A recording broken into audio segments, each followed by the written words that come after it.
네, 성도 여러분, 지난 한 주간 평안하셨습니까? 주님께서 오늘도 우리와 함께 하십니다. 오늘도 주님을 만나시는 귀한 은혜의 시간이 되시길 바라겠습니다. 다 같이 묵상 기도 드리심으로 주일 예배를 시작하겠습니다.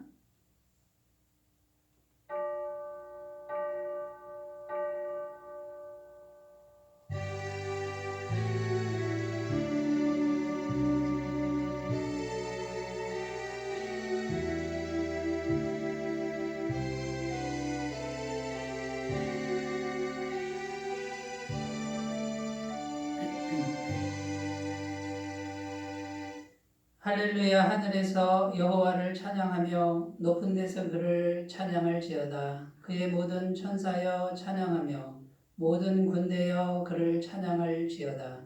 해와 달아 그를 찬양하며 밝은 별들아 다 그를 찬양할지어다. 하늘의 하늘도 그를 찬양하며 하늘 위에 있는 물들도 그를 찬양할지어다. 아멘. 수고하고 무거운 짐진 자들아 다 내게로 오라 말씀하신 주님, 오늘도 우리 인생의 모든 문제를 가지고 주님 앞에 나아왔사오니 우리를 받아주시고 우리의 예배를 기쁘게 받아주시옵소서. 고단한 인생길에서 지치고 피곤했던 우리들이 세상에서는 참된 안식을 찾을 수 없었음을 이 시간 고백합니다. 이 시간 오직 주님의 품 안에 있을 때만 참된 안식을 얻을 수 있음을 확실히 깨달을 수 있도록 주의 성령께서 인도하여 주시기를 소원하오니 우리들을 영접하여 주시옵소서. 그리스도의 십자가 보혈로 이 시간에도 우리들을 정결케 하여 주시고 죽음과 저주를 정복하신 주님의 부활의 능력으로 역사하사 우리를 영생의 능력으로 새롭게 하여 주옵소서. 거룩하신 성령 하나님, 오늘도 주님만을 의지하오니 우리를 인도해 주시고 우리 마음을 거룩해 하옵소서. 예배의 시종을 주님께 의탁드리며 우리 주 예수님의 이름으로 기원하옵나이다. 아멘. 다같이 찬송가 8장을 함께 부르겠습니다.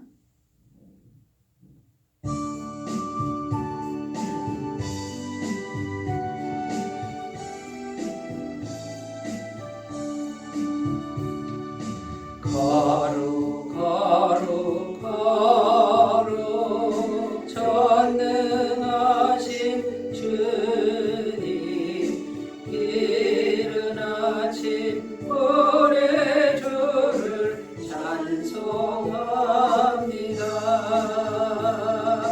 거룩 거룩 거룩 자비하신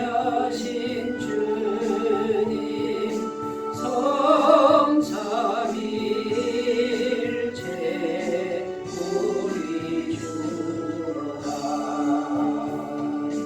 거룩 거룩 거룩 주의 보좌 앞에 모든 성도 멸류관을 벗어드리네. 천군 천사 모두 주께 굴복하니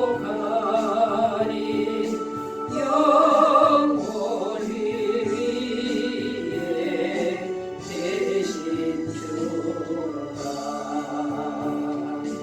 거룩 거룩 거룩 주의 빛난 영광, 모든 죄 너로도 볼 수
사도신경으로 신앙 고백 드리겠습니다. 나는 전능하신 아버지 하나님, 천지의 창조주를 믿습니다.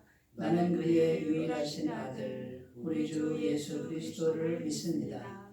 그는 성령으로 잉태되어 동정녀 마리아에게서 나시고 본디오 빌라도에게 고난을 받아 십자가에 못 박혀 죽으시고 장사된 지 사흘 만에 죽은 자 가운데서 다시 살아나셨으며 하늘에 오르시어 전능하신 아버지 하나님 우편에 앉아 계시다가 거기로부터 살아있는 자와 죽은 자를 심판하러 오십니다. 나는 성령을 믿으며 거룩한 공교회와 성도의 교제와 죄를 용서받는 것과 몸의 부활과 영생을 믿습니다. 아멘. 네, 오늘 우리에게 주시는 하나님 말씀은 마태복음 9장 27절에서 31절입니다. 신약성경 마태복음 9장 27절부터 31절까지 말씀입니다. 신약성경 14페이지에 있습니다.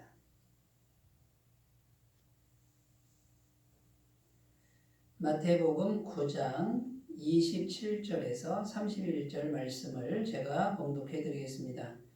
예수께서 거기에서 떠나가실새 두 맹인이 따라오며 소리질러 이르되 다윗의 자손이여 우리를 불쌍히 여기소서 하더니 예수께서 집에 들어가시매 맹인들이 그에게 나아오거늘 예수께서 이르시되 내가 능히 이 일을 할 줄을 믿느냐 대답하되 주여 그러하오이다 하니 이에 예수께서 그들의 눈을 만지시며 이르시되 너희 믿음대로 되라 하시니 그 눈들이 밝아진지라. 예수께서 엄히 경고하시되 삼가 아무에게도 알리지 말라 하셨으나 그들이 나가서 예수의 소문을 그 온 땅에 퍼뜨리니라. 아멘. 네, 오늘 말씀의 제목은 은혜를 믿으면 은혜를 넉넉히 주십니다. 은혜를 믿으면 은혜를 넉넉히 주십니다. 이런 제목으로 함께 은혜를 나누겠습니다.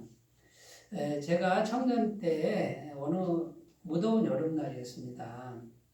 저희 집이 약간 언덕에 있었는데요. 그 언덕을 올라가는데 한 애기 엄마가 유모차에 아기를 이렇게 이제 누이고 그 유모차를 끌고 올라가는데 햇볕이 너무 따가웠습니다. 이 애기 엄마가 어떻게 합니까? 양산을 쫙 펴가지고 아기만 가리는 거예요. 한 손으로 아기를 가리고 한 손으로 유모차를 밀고 힘겹게 이제 그 유모차를 끌고 올라가는 것입니다. 아기 엄마는 그 뜨거운 태양을 그냥 온몸으로 다 받아서 땀이 범벅이 된 상태로 그 언덕을 올라가는 것이죠. 그런데 갑자기 해는 났는데 소나기가 내리는 거예요. 그런 적 있지 않습니까? 그냥 갑자기 막 폭우가 짧은 시간 동안 확 쏟아지는 이제 그런 일을 당했는데 이 애기 엄마가 어떻게 합니까? 그 비를 그냥 온몸으로 다 맞는데 애기한테는 비가 한 방울도 안 튀도록 그 양산을 다 그냥 아이를 보호하는 이런 모습을 본 적이 있습니다. 여러분, 그 유모차에 누워있는 아기를 한번 생각해 보면요. 아기는 지금 아무것도 하지 않고 있습니다. 그냥 누워 있습니다. 그런데 그냥 누워 있는데 엄마가 다 해줍니다. 햇볕도 가려주고, 그 다음에 소나기도 가려주고, 엄마는요, 그 아이를 위해서 지금 자신의 전부를 다 쏟고 있는 거예요. 전부를 다해서 그 아이를 보호하는데, 아이는 아무것도 하지 않고 있는 거죠. 왜 그럴까요? 이 아이는 그 여인의 자녀이기 때문에 그렇습니다. 그 여인의 아기니까 엄마가 최선을 다해서 그 아이를 보호하는 것이죠. 여러분, 하나님의 은혜를 우리가 이제 생각해 보면 하나님께서는 우리를 하나님의 자녀로 인쳐 주셨습니다. 그러면 사람의 부모도 사람의 어머니도 이렇게 자기 자녀를 온몸을 다해서 온 희생을 다해서 보호할 줄 아는데 하늘에 계신 우리 하나님 아버지께서 우리를 온몸을 다해서 보호하지 않으시겠습니까? 분명히 보호하실 거예요. 하나님의 은혜를 생각하면요, 마치 우리가 이 아기와 같다는 거예요. 우리가 아무것도 한 것이 없습니다. 그리고 또 부모는 아이가 뭘 하기를 바라지도 않습니다. 그냥 누워만 있어다오. 내가 온몸을 다해서 너를 보호해 줄게. 이게 부모의 마음 아닙니까? 여러분, 인간의 부모도 이런 마음을 갖는데 하늘 아버지께서, 우리 하나님 아버지께서 우리를 최선을 다해서 은혜를 베푸시고 자신의 전부를 다해서 우리를 보호해 주시지 않겠습니까?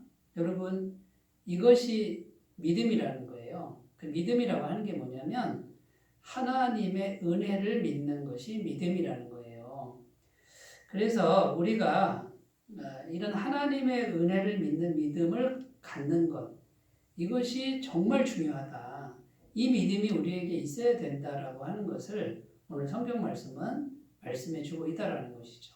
이런 관점에서 오늘 말씀의 은혜를 생각해 보려고 합니다. 여러분, 하나님의 은혜 중에 은혜가 무엇입니까? 십자가입니다. 십자가. 십자가 이전의 성육신. 하나님이 사람이 돼서 이 땅에 갓난아기로 피덩이로 오셔서 그 고난을 우리와 함께 당하시고 십자가에서 하나님 자신의 전부를 찢으신 것이죠. 전부를 다해서 우리를 살리시려고. 우리가 한 게 아무것도 없습니다. 그냥 우리는 그대로 있는데 부모이신 하나님이 찾아오셔가지고 전부를 다해서 우리에게 영생을 주시지 않았습니까? 죄사함을 주시지 않았습니까? 성령을 주시지 않았습니까? 그러니까 그 은혜 중에 은혜의 그 정점이 뭐냐? 예수님의 십자가라는 거예요. 자신의 전부를 다해서 주신 것. 여러분, 그 예수님의 십자가를 바라보면 하나님 은혜가 얼마나 큰지를 우리는 날마다 깨달을 수 있을 줄로 믿습니다.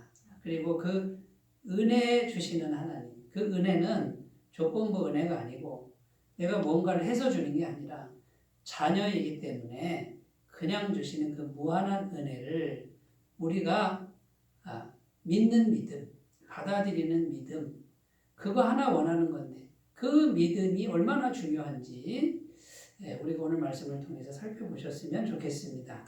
자, 오늘 예수님께서 길을 가시는데요. 오늘 말씀에 보면 맹인 두 사람이 예수님을 따라왔다는 겁니다. 따라오면서 소리를 쳤습니다.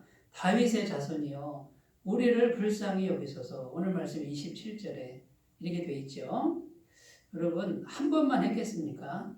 계속 따라오면서 다윗의 자손이여 우리를 불쌍히 여기소서 계속 소리를 쳤지 않겠습니까? 여러분, 이 사람들은 지금 맹인이라고 합니다. 앞이 보이지 않습니다. 눈을 감고 이 귀로만 예수님 발자국 소리 듣고 따라가야 되는 거예요. 어디 얼만큼 있는지도 모릅니다. 그런데 계속 소리를 치는 거예요. 근데 이 두 맹인은 예수님을 다윗의 자손이요 이렇게 고백합니다. 메시아시여 이런 뜻입니다. 구원자이시여 이런 뜻이죠. 그러니까 우리를 불쌍히 여기소서 하고 따라가는데 오늘 말씀 28절에 보면요. 예수님이 집에 들어가심에 이렇게 되어 있습니다. 그렇게 계속 소리를 치면 예수님이 대답을 해야 되지 않겠습니까? 근데 대답을 하지 않으시고 어느 집으로 쑥 들어가 버렸습니다. 여러분, 이 소경들 입장에 서보면 눈에 보이지 않으니까 귀로만 지금 따라가고 있는데 최선을 다해 따라가고 있는데 한마디도 대답지 않고 어느 집으로 쑥 들어가 버렸습니다. 어떻게 예수님을 찾을 수 있겠습니까? 정말 힘들었지 않겠습니까? 오늘 성경 말씀에는 집에 들어가심에 맹인들이 그에게 나아오거늘 이렇게 되어 있지만 그게 그렇게 쉽게 되는 게 아닙니다. 그리고 소리를 치고 계속 가는데 예수님이 대답지 않아요. 그러면 마음에 어떤 마음이 들겠습니까? 우리를 거절하시나 보다. 듣기 싫은가 보다. 그리고 어느 집으로 쑥 들어갔으면 이제는 끝났나 보다 이런 마음들이 계속 생기지 않았겠습니까? 그런데 이 소경들은 포기하지 않고 최선을 다해서 예수님 계신 집으로 찾아서 들어가서 예수님 앞에까지 갔다는 거예요. 그때 예수님이 묻습니다. 내가 능히 이 일을 할 줄을 믿느냐? 이렇게 물으셨습니다. 그때 맹인 두 사람이 주여 그러합니다. 대답을 했습니다. 이 대답을 들으시고 예수님이 그들의 눈을 손으로 만지시고 너희 믿음대로 되라. 너희 믿음대로 되라. 이렇게 선포하셨을 때 이들의 눈이 밝아졌다. 성경은 이렇게 증언하고 있는 것입니다. 여러분, 이 소경들이 지금 예수님께 나아가서 지금 예수님의 은혜를 받는 거죠. 예수님으로부터 은혜를 받는데 은혜를 구하니까 예수님이 어떻게 하셨어요? 은혜를 주셨어요. 넉넉한 은혜를 주셨다 그 말이에요. 충분한 은혜를 주셨다 그 말이죠. 오늘 성경 말씀은 은혜를 구하면 넉넉한 은혜를 주시는 그런 분이 우리 하나님이고 우리 예수님이다 라는 것을 말해주고 있는 것입니다. 자, 그래서 오늘 말씀을 통해서 우리가 이 맹인 두 사람이 이렇게 눈을 뜨게 되고 이런 은혜를 입는 그 요소가 뭐냐 이거죠. 어떻게 해서 어떤 과정을 통해서 이런 넉넉한 은혜를 받게 되는지 우리가 그 요소를 찾아보도록 하겠습니다. 첫 번째 중요한 게 뭐냐면 은혜 받을 생각을 마음에 품어야 한다라는 것입니다. 은혜 받을 생각을 마음에 품어야 은혜를 받습니다. 소경이 예수님께 고침받아서 눈을 뜨게 된 이유는 뭐냐면요. 이유가 뭡니까? 은혜 받을 생각을 마음에 품은 거다 그 말이에요. 이거를 한 번만 품은 게 아니라 계속 품은 거예요. 수도 없이 품고 있는데 예수님이 지나가시는 거예요. 가까이 지나가시는 소리를 듣습니다. 그때 이 소경들은 그 품었던 그 생각이 있기 때문에 몸을 움직이는 거고요. 용기를 내는 거죠. 이 생각을 품지 않으면 움직임도 없을 거고 그렇게 예수님을 따라가지도 않았을 것입니다. 예수님 당시에 이 맹인들이 이 사람들만 있는 게 아니에요. 굉장히 많았습니다. 그런데 그 수많은 맹인들이 다 고침받은 게 아니에요. 이 두 맹인들은 고침을 받은 거고요. 다른 수많은 맹인들은 고침을 받지 못했습니다. 왜 그럴까요? 이 맹인들 마음속에는 은혜를 받을 수 있다. 은혜를 받겠다라고 하는 그 마음을 계속 품었기 때문에 예수님 가까이 왔을 때 그 예수님을 향해서 달려가는 그런 결단과 용기가 있었다라는 것이죠. 자, 성경에도 보면 이렇게 되어 있습니다. 우리가 우리 마음속에 은혜 받을 생각을 품고 있으면 하나님이 아신다 그렇게 되어 있어요. 성령님이 아시고 그 소원에 따라 역사를 하시는 거예요. 빌립보서 2장 13절에는 하나님께서 그 기쁘신 뜻을 위하여 우리 속에 뭘 두고요? 소원을 두고 행하게 하신다. 이렇게 되어 있습니다. 그러니까 하나님께서 일하실 때는 우리 마음에 소원 먼저 두신다 그 말이에요. 소원을 찾고 계신다라고 이렇게 되어 있고요. 시편 37편 4절에서 5절 말씀에는 이렇게 되어 있습니다. 또 여호와를 기뻐하라. 그가 내 마음의 소원을 내게 이루어 주시리로다. 내 길을 여호와께 맡기라. 그를 의지하면 그가 이루시고. 여기 보시면요. 내가 지금 여호와를 기뻐합니다. 여호와를 마음에 모시고 있다 그 말이에요. 내 마음이 여호와를 기뻐합니다. 그런데 그 여호와를 기뻐하는 내 마음에 하나님이 계신 거죠. 그분이 하시는 일이 뭡니까? 내 마음의 소원을 이루어 주신 일이로다. 내가 여호와를 기뻐하는 마음을 가지니 여호와께서 내 마음의 소원을 이루어 주시는 이것이 하나님의 말씀이 증명하고 있는 것이라는 거죠. 그러니까 내 마음의 소원이 있는 걸 하나님이 이루어 주는 걸 기뻐하시는 거예요. 여러분 누가복음 15장에 가면은 탕자의 비유 이야기가 나옵니다. 자, 이 탕자가 둘째 아들이죠. 아버지 재산을 한몫 챙겨가지고 먼 타국에 가서 허랑방탕하게 다 소진하고 쫄딱 망하고 고통 중에 살고 있지 않습니까? 그런데 나중에 어떡하죠? 나중에 아버지께로 다시 돌아갑니다. 돌아가니까 아버지가 다 회복시켜주는 내용이 누가복음 15장 내용인데, 자, 이 탕자가 아버지께로 돌아가는 그 이유가 뭡니까? 이 탕자의 마음속에 어떤 마음이 있었습니까? 내가 아버지께로 가야 되겠다라고 하는 이제 그런 생각을 품었다라는 거예요. 누가복음 15장 18절 19절에 보면 내가 일어나 아버지께 가서 이르기를 아버지 내가 하늘과 아버지께 죄를 지었사오니 지금부터는 아버지의 아들이라 일컬음을 감당하지 못하겠나이다. 나를 품꾼의 하나로 보소서 하리라. 이렇게 돼 있어요. 자, 이 생각을 한 번만 했을까요? 내가 이제 아버지께 가서 나는 아들 아니어도 괜찮고 나를 품꾼으로만 써주십시오라고 말할 것이다라는 생각을 품었다라는 거예요. 마음속에 생각을 품어야 하나님께서 그 마음의 소원을 보시고 역사를 하신다라는 것입니다. 여러분, 그러므로 우리가 하나님을 향해서 뭔가 마음에 소원을 품으면 성령께서 역사하시는 거죠. 그러니까 우리가 마음에 뭘 품느냐가 중요합니다. 여러분, 마음에 우리가 하나님을 향해서 은혜 받을 생각을 계속 품으면 하나님이 역사를 하시고 하나님이 가까이 하시는 거예요. 자, 우리끼리 이제 이런 이야기가 있습니다. 끼리끼리 법칙이 있고요. 끌어당김의 법칙. 사실은 같은 말이에요. 끼리끼리 모인다 그러잖아요. 우리가 마음속에 슬픈 마음, 우울한 마음을 자꾸 품고 있잖아요. 그러면 어떤 사람들이 친구가 되는 줄 아세요? 슬픈 사람들, 우울한 사람들이 몰려듭니다. 왜냐하면 통하니까요. 마음이 통하고 대화가 통하니까 내 주위에 그런 사람들만 모이는 거예요. 술을 좋아하는 사람들, 술 생각만 하는 사람들은 술 친구들이 모이게 돼 있어요. 도박만 생각하는, 도박하는 사람들이 모이게 돼 있죠. 내 마음에 뭘 품느냐, 내가 품고 있는 것이 사람들을 모이게 하는 거고 사람들을 끌어온다 그 말이에요. 여러분, 하나님을 경외하는 마음을 내가 품고 있으면, 하나님을 경외하는 마음이 가득하면 누가 올까요? 하나님을 경외하는 사람들이 내게 오게 돼 있습니다. 왜 그렇습니까? 대화가 통하니까, 마음이 통하니까. 복음을 전하는 걸 기뻐하는 사람들, 복음을 전하는 게 사명인 사람들은 복음을 전하는 사람들이 모이게 되어 있다라는 거예요.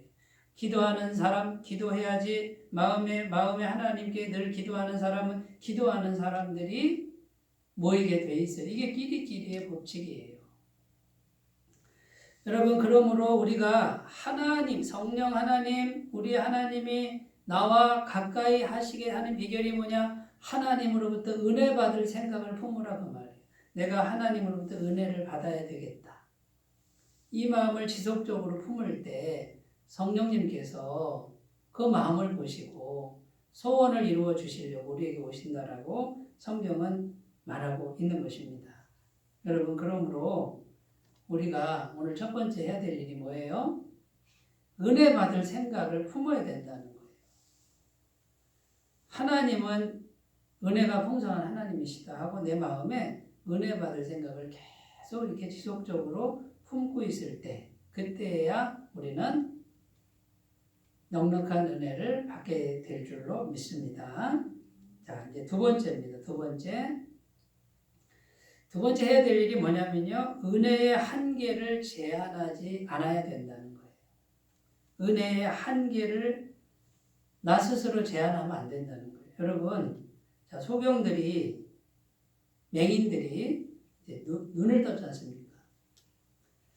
이 맹인들은 보통 태어나면서부터 맹인들이에요. 그러면 어릴 때부터 보이지가 않고요. 이들은 자동적으로 직업이 구걸하는 거예요, 구걸.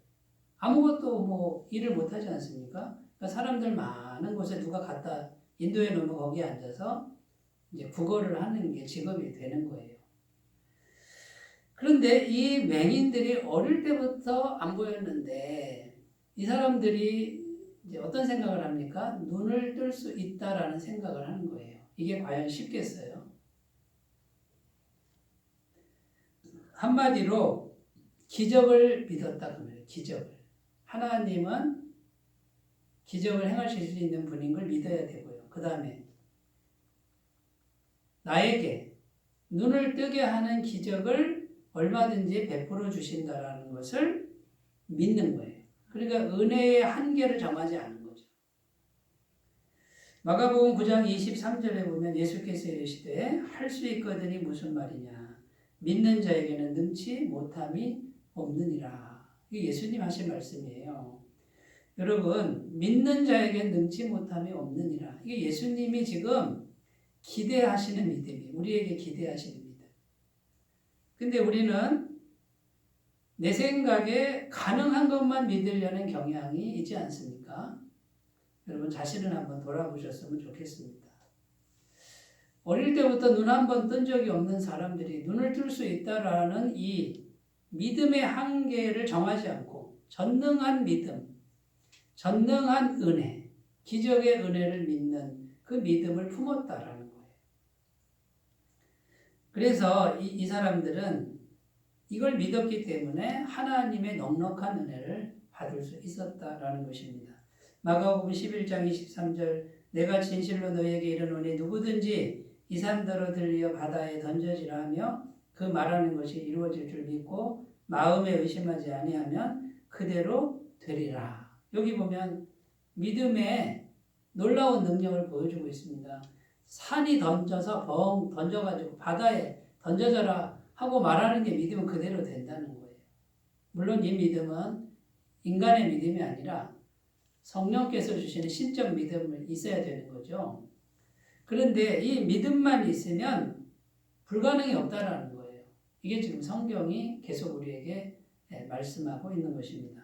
로마서 4장 17절 기록된 바 내가 너를 많은 민족의 조상으로 세웠다 하신 것 같으니 그가 믿은 바 하나님은 죽은 자를 살리시며 없는 것을 있는 것으로 부르시는 이시니라.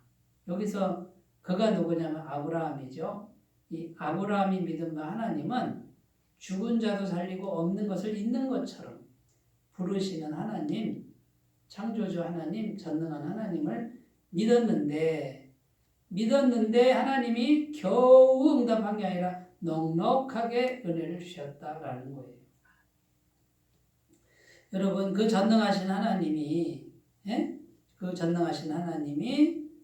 우리에게 넉넉한 은혜를 주시는 것을 오늘 성경 말씀은 믿으라고 우리에게 말씀하고 있습니다. 영국에 엘리자베스 여왕이 있었습니다. 아주 훌륭한 여왕이죠. 이 여왕이 시녀가 여러 명 있는데 그 시녀 중에 하나가 이 여왕을 암살하려고 했던 시녀가 있었답니다. 이 시녀가 발각이 됐습니다.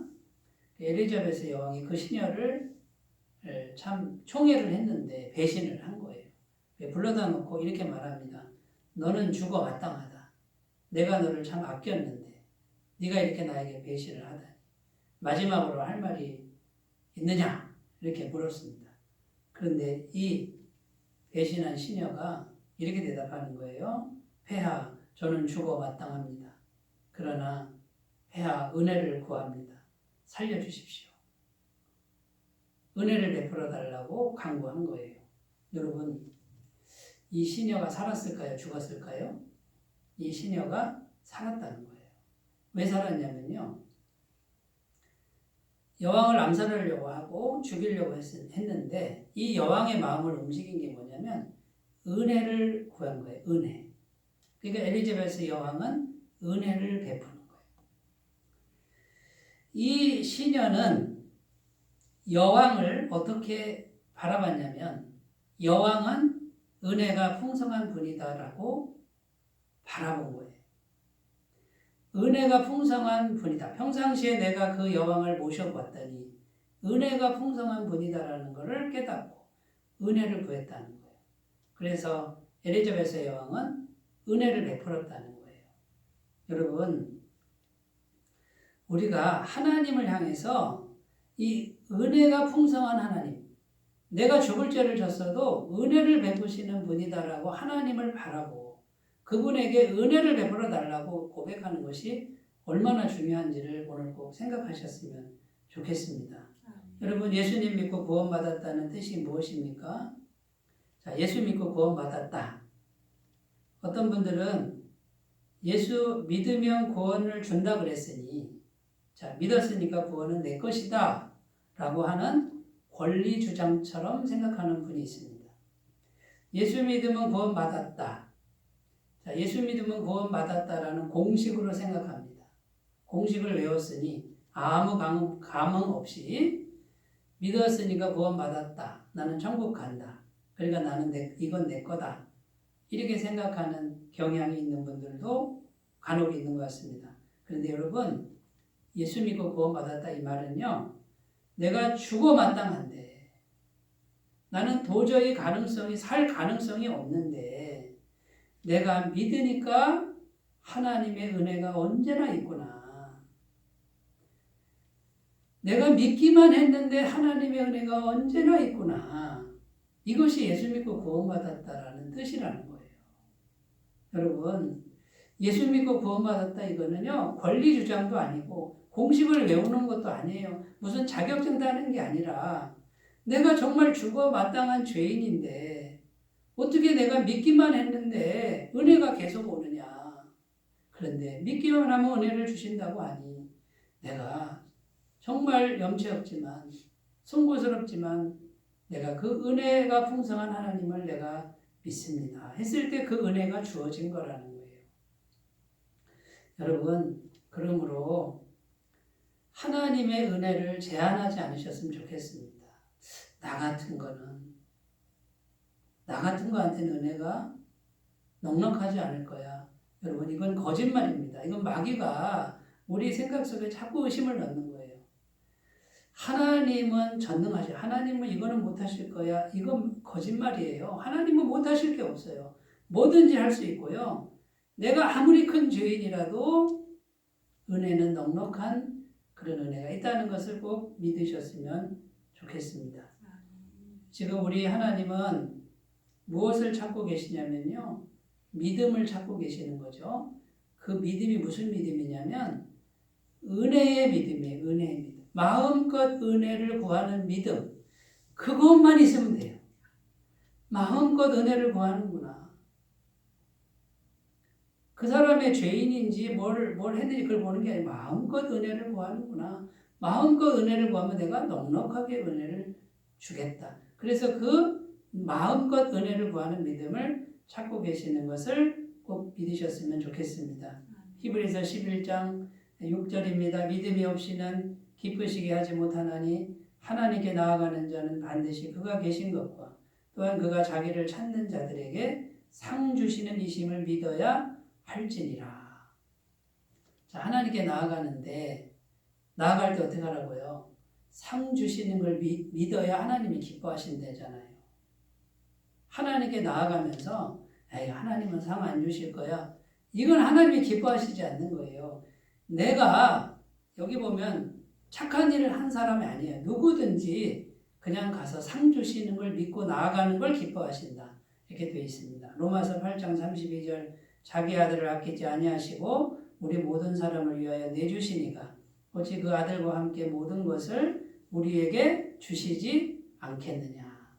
여러분, 아들까지 통째로 다 주셨어요.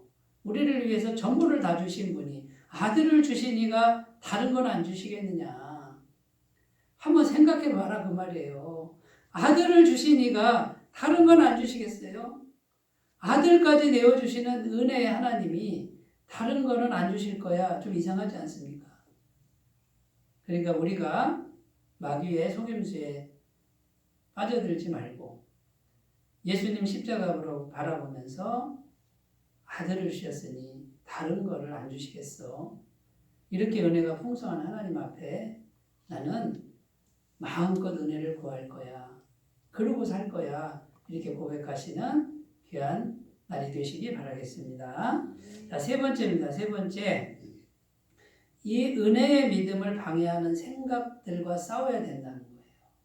은혜의 믿음을 방해하는 생각들, 그런 생각들이 계속해서 우리 속에 일어납니다. 여러분 소경들 한번 보세요. 소경들. 맹인들이 예수님을 따라가는데 부정적인 생각들이 없었겠습니까? 계속해서 부정적인 생각들이 생각나고 따라왔겠죠. 일단 보이지가 않으니까 어디로 가야 할지 막막하고 답답합니다. 그 다음에 소리를 치며 가는데 오늘 성경에는 나오지 않지만 사람들이 가만히 있었겠습니까? 아마 구박하고 야단치고 책망하고 아마 그랬을 겁니다. 그리고 누구도 자기들이 소리치는 것을 불쌍히 여기지 않았을 겁니다. 얼마나 외롭고 좌절감이 있었겠습니까? 그런데 예수님마저 대답지 않습니다. 분명히 들으셨을 텐데. 그리고 말도 없이 어느 집으로 사라져 버립니다. 예수님마저 나를 외면했구나. 우리를 무시하는구나. 이런 생각이 계속 들 수 있습니다. 그런데 그 부정적 생각들을 다 싸워서 이기고 기웃고 예수님 앞에까지 가서 예수님으로부터 능력의 말씀을 듣는 거예요. 너희 믿음대로 되라. 그래서 눈이 떠졌다는 거예요.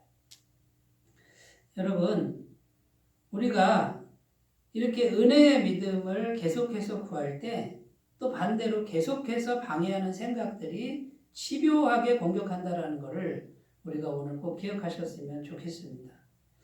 자, 이 소경들 이런 부정적인 생각들이 많았는데 가장 큰 거 우리가 세 가지 정도만 살펴보면 첫 번째는요. 낮은 자존감이에요. 낮은 자존감, 송구스러운 마음. 여러분 평생 거지로 삽니다. 천덕꾸러기고 가치 없는 존재로 언제나 살아왔습니다. 그러니까 이 사람들 마음속에는 자존감이 너무 낮은 거예요. 주님처럼 귀하신 분을 성가시게 하면 안 된다는 생각. 나 같은 거가 자꾸 주님을 귀찮게 하면 안 되지. 이런 생각들. 그래서 수많은 다른 맹인들은 나서지 못했습니다. 그러나 이 맹인들은 그것을 극복합니다. 낮은 자존감을 극복하고 은혜가 풍성한 주님께 담대하게 나아갔다는 거예요. 두 번째는 운명론적인 생각입니다. 이 운명론이 뭡니까? 하나님은 나를 평생 거지로 맹인으로 살도록 정해놨다 그 말이에요. 그러니까 이 정해놓은 거를 바꾸려고 그러면 안 된다. 그건 욕심이다 이렇게 생각하는 거죠. 그런데 오늘 말씀은 뭐라고 그럽니까? 운명론적인 생각을 극복하고 내가 맹인으로 태어났으나 나는 예수님 만나서 눈뜰 수 있다. 세 번째, 행위를 내세우려는 생각입니다. 여러분, 이 맹인들이 한 일이 뭐가 있습니까? 잘한 게 뭐가 있습니까? 평생 거지로 살고 구걸밖에 안 하지 않았습니까? 예수님을 향해서 뭐 식사 한번 대접했습니까? 그런데 그냥 가서 은혜를 구했다는 거예요. 행위가 전혀 없습니다. 여러분, 오늘날 예수 믿는 분들이 하나님의 은혜를 받을 때 자꾸 자기 행위를 드러냅니다. 내가 이렇게 했으니 하나님 복 주세요. 이럽니다. 여러분, 은혜의 믿음하고는 상관없는 생각들이에요. 이런 생각들을 극복해야 되고 싸워야 됩니다. 이런 율법주의 생각이고요. 이거는 행위주의라고 그래요. 은혜주의가 아닌 거죠. 여러분, 이것으로 싸워야 되고 그 다음에 한 가지 더 덧붙이면 믿음은 연령 제한이 없다라는 거예요. 여러분, 나이가 늙었다고 은혜가 끝나지 않습니다. 성경에 보면 모세는 80세고요. 한나는 84세고 시므온은 90세가 넘었다고 성경은 증언하고 있는 것을 꼭 믿으셨으면 좋겠습니다. 여러분, 은혜의 믿음으로 충만하시고 그 믿음의 방해가 되는 생각들 싸워서 이기시고 극복하시는 귀한 은혜가 있으시기 바라겠습니다. 기도합니다. 하나님 아버지, 은혜를 믿으며 넉넉한 은혜를 주시는 하나님을 오늘도 힘차게 바라보게 하옵소서. 부정적인 모든 생각들을 극복하게 하옵소서. 예수님의 이름으로 기도드립니다. 아멘. 찬송가 310장 함께 부르겠습니다.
나는 확실히 아네.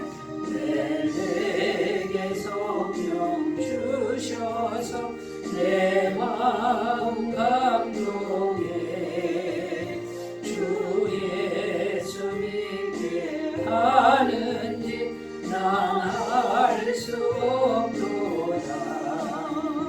내가 믿고 또 의지함은 내 모든 영혼 아시는 주님 늘 보호해 주실 것을 나는 확실히 아네. 주 언제 합리하실지 밤에 홍낮에 또 주님 만나 그것도 난 알 수 없도다. 내가 믿고 또 의지함을 내 모든 영혼 아시는 주님 늘 보호해 주실 것을 나는 확실히 아네.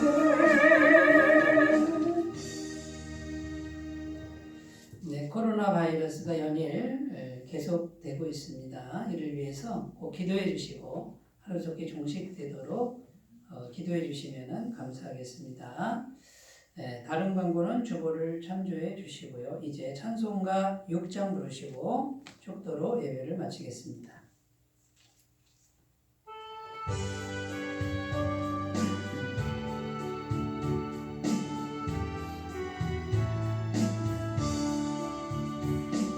목소리 높여서 주 찬양하여라. 영광과 권세와 존귀와 위엄을 온누리 다스리시는 만왕의 왕께